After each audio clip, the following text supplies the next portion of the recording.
Hi, this is John Lucas again.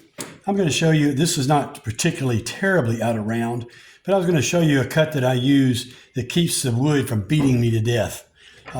What I do is, I start the cut, I've got it anchored on my tool rest, I've got the flute pointing toward me a little bit, it's on my hip. So what I'm going to do is, I start the cut and I use my body. And I'm anchoring it right here. I'm not pushing the tool this way. I'm just making a cut like that. And what that allows me to do is take a very controlled cut so it's not bouncing me so much.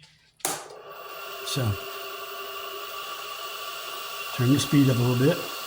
So I start the cut. See, I can control it very accurately with my body. Make a bigger cut. So I'm just kind of cutting a cove, more or less.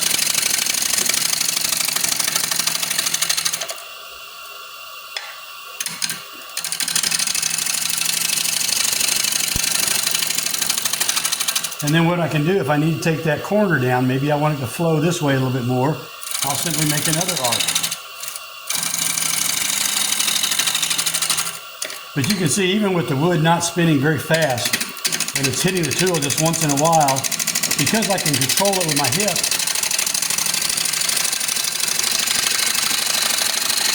I can take a very nice smooth cut. Let's stop and move the tool rest in a little further. See, I'm still not into my bark area.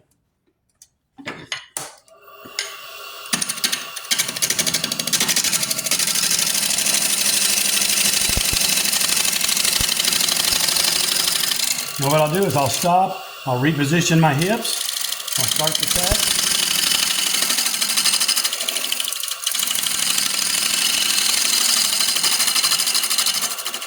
Now what I can do is, once I get that cut started, we'll go back here and we'll make another one.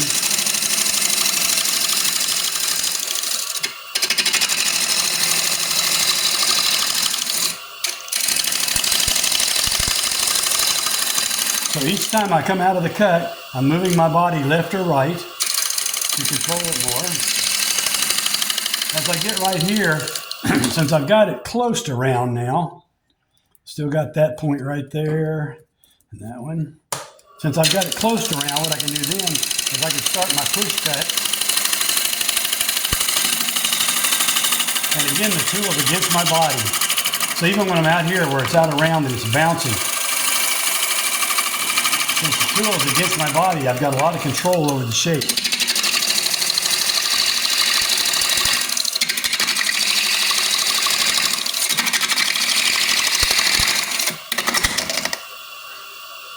Big chunk of wood came off there. This is a pretty bad piece of wood. I don't know how. I've got a big knot runs through right there. It's probably going to come out, I'm guessing. Yeah, part of it did already. And I've got an inclusion coming through there, but it's not going all the way through. So the piece is probably not going to blow up, but mostly I wanted to show you how I can control that cut without beating myself to death.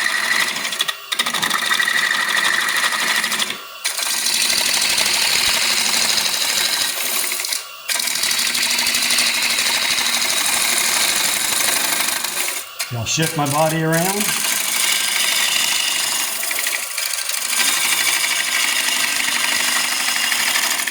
So even though it's pretty out of round, as you can see, it takes very little pressure with my left hand to control the cut. Because again, I'm controlling it all with my body.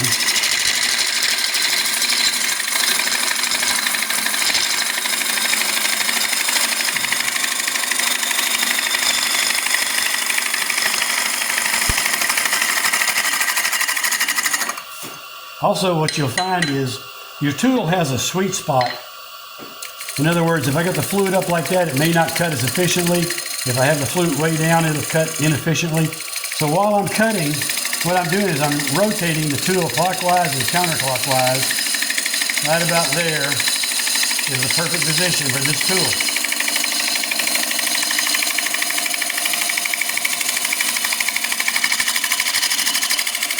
I'm looking for that sweet spot to get a cut. So anyway, I hope that helps you guys out.